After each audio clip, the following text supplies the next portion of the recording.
Welcome back to Rapid Flicks. Today I'm going to recap a monster adventure film called Love and Monsters. The movie begins with Joel explaining the current state of the world. He says that his life was normal, like any of ours, until the end of the world. It all started when an asteroid named Agatha 616 was heading straight to Earth. Humanity came together and sent several rockets to destroy the asteroid. Before it hit the Earth, mankind succeeded. The asteroid was gone. However, radioactive material in the rockets rained back onto Earth, causing all kinds of animals to mutate. So now there are huge ants, roaches, crocodiles, lizards and many other mutated monsters attacking humans. The monsters immediately started killing people, and within about a year, 95% of the human population was wiped out.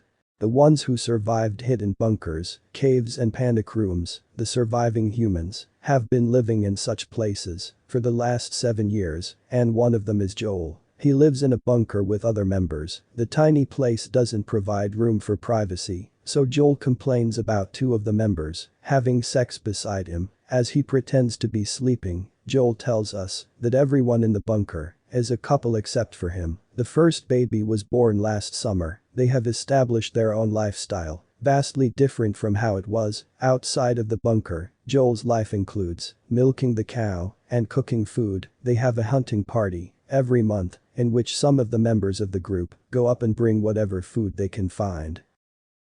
Joe writes letters to Amy, his girlfriend, before he lived in the bunkers. That day Joe is practicing on targets. When the lights in the bunker start to flicker, everyone starts to pack their weapons to go out. A mutated monster is in the area. Joe asks them if they want his help, but the group tells him to stay in the bunker. He is a liability for them because Joe cannot fight. The team that leads to find and kill the monster. Joel and a few others stay in the bunker. They monitor the group through a device and see that one of the team members is killed by the monster. Joe gets a crossbow and goes to help them. One monster has slipped into the bunker. Joe sees it and freezes. Although he has plenty of chance to kill it, he doesn't move at all. The monster is about to attack Joel when the others come from behind and kill it. 7 years ago, the day the asteroid was destroyed, Joel and his girlfriend Amy are in a car hanging out. He draws a picture of Amy and she gives him a box of pencils. As a gift, they kiss. The emergency alarm goes off in the city. Just then pieces of rocket fall back onto the city, creating huge explosions. They drive back home quickly. After they had come home, everyone was packing their bags to leave for a safe place. The two hug for the last time, separated that day and have not met ever since. She lives in another colony a few miles away. 7 years later Joel still has the box of colors that he uses to draw the monster on his notepad. That Joel speaks to Amy through a radio system. They talk about the letters that Joel writes to her every day. Suddenly, the call cuts off midway. Others from the team mourn the death of their team members when suddenly Joel asks the team about Amy's colony. It turns out that it is only 85 miles away and that it takes 7 days to reach her. Joel is determined to find Amy. The team members are surprised because they know Joel cannot fight. They try to persuade him to stay, but he packs his bag with all the necessities and leaves the bunker for the first time. He looks at the map but cannot figure anything out. He can't even tell what direction west is, so Joel takes a chance and heads in a random direction. He walks for a while, thinking that the journey is not as bad as he expected it to be. On his way he encounters several monster eggs, but tries to stay positive. He finds a frisbee on the ground and keeps it with him. Just then, he hears a noise nearby. The team members had advised him to run and hide instead of fighting the monsters, so Joel goes into a nearby house. It is empty. He opens the fridge and sees a creature there. He immediately rushes back outside. He ends up in front of a small pond. A tentacle peeks out of it. Joel freezes, like he does when he gets scared. Suddenly a huge mutated frog comes out of the pond, but Joel doesn't move. It attacks with its tongue, making him fall to the ground. A dog jumps on top of him out of nowhere. Just as Joel is about to run, the frog catches his legs and drag him towards them. The dog saves Joe from the frog and they both run to a nearby van. It seems to be the dog's. Joel notices "boy" is written on the ceiling and figures that it is the dog's name. That night he stays with Boy in the van.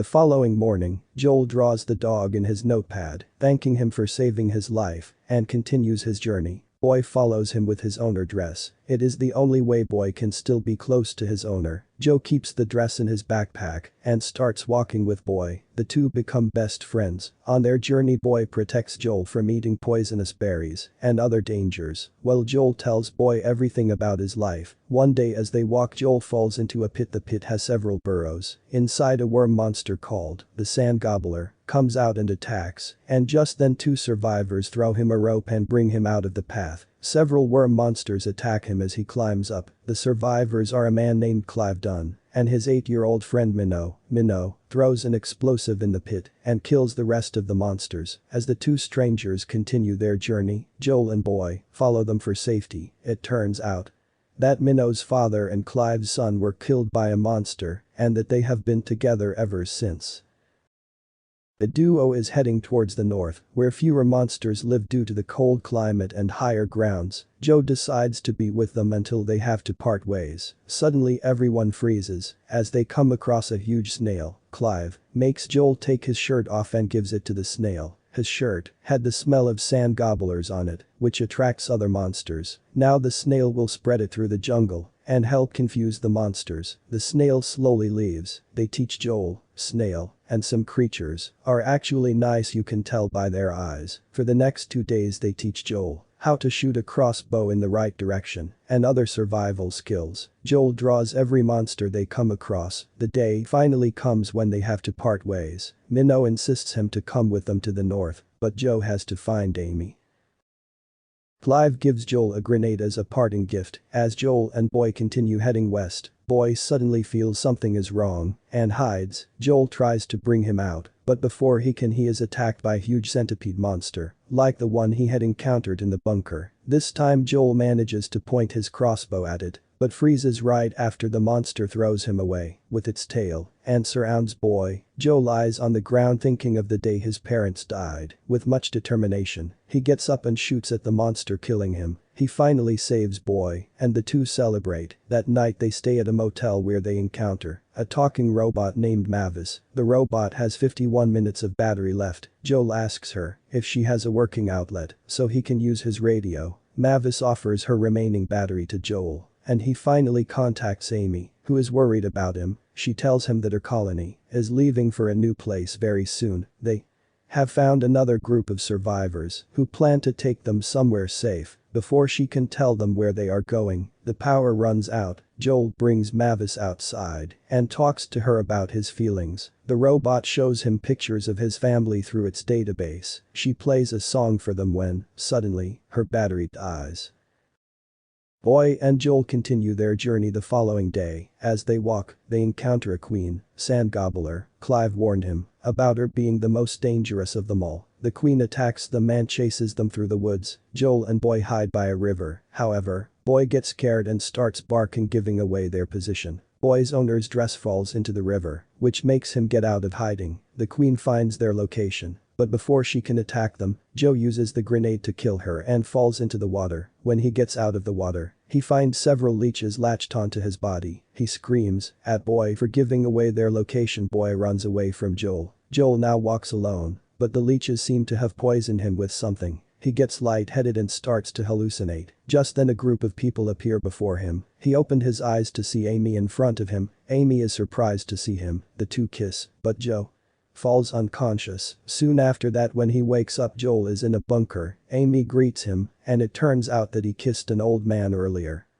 The two are talking when Amy is called by another older woman. After her parents died, Amy has been in this colony taking care of the elderly people. There she is the head of the colony, as the elders depend on her. They live on a beach. Joel goes outside and sees the beautiful view. Several people are packing to leave. Another group of survivors had approached Amy's colony. Their leader Cap had promised to take them to a safer place, so now they're packing to leave. Joe meets Cap, who is preparing for a party. Cap makes his own beer. Later that day, Amy confesses she's glad to see Joel but has no romantic interest in him. She has grown into a different person now and is mourning the death of a close one, suggesting that she was together with someone else all these years before he died. Joe is devastated and apologizes to her for not asking, Before coming to see her, Amy assures him that it is okay and invites him to join their colony. However, Joel decides to return back to his colony and contact them through the radio. His friends are happy and surprised to find out that he is still alive. They inform him that the bunker is no longer safe for them and that they are planning to leave soon. The phone cuts off midway. Joel then notices the berries and beer kept beside him by one of Cap's friends. He sees that the berries are poisonous, the one that Boy had warned him about earlier. Joel realizes that Cap and his crew are planning to poison the colony. He goes out to warn Amy, but she is too drunk to understand. Just then someone hits him on the head and he falls unconscious. The following morning, Joe wakes up tied up on the beach. The others are in the same condition. Cap reveals that he and his crew are actually pirates, here to raid colonies for food and fuel. He summons a crab monster with a makeshift electric collar and orders it to eat the survivors. They also use the crab to pull their boat. As the crab attacks them, Amy frees herself and runs to fight the crew and leaves Joel to fight the monster crab. Amy fights with the female member of the crew. Joel surprisingly manages to push the crab over, but Cap electrocutes the crab and it hits Joel, making him fall unconscious. The crab walks towards Joel as he retreats. Just then Boy comes to his aid. As Dana aims to shoot Boy, Amy hits her, making her shoot the crab instead. Cap's crew runs to the boat and gets back on it. The crab is about to kill Joel. When he looks at it in its eyes, he notices that it is actually a friendly animal. It had gone wild because Cap electrocutes it, so Joe shoots at the chain that electrocutes the crab, making the crab docile again. The crab leaves the beach and goes to Cap's boat and kills all of them. Later that day Joel packs his bag to get back to his colony. To help Amy, he gives his book of monsters to her as a parting gift and they kiss and say goodbye. We see that Joel survived the 7-day journey back to the bunker with Boy. He finally meets his friends again. They too decide to head to a safe place in the mountains. On the radio, Joel inspires other colonies to come out to the surface, proving that life outside is still possible. In the end, we see many colonies heading towards the mountains to live a better life. Clive and Minnow are already there. Joel and Boy are also heading towards the mountain, trying to survive the next journey. The movie ends here. Subscribe for more videos, like and turn on your notifications for more Rapid Flicks.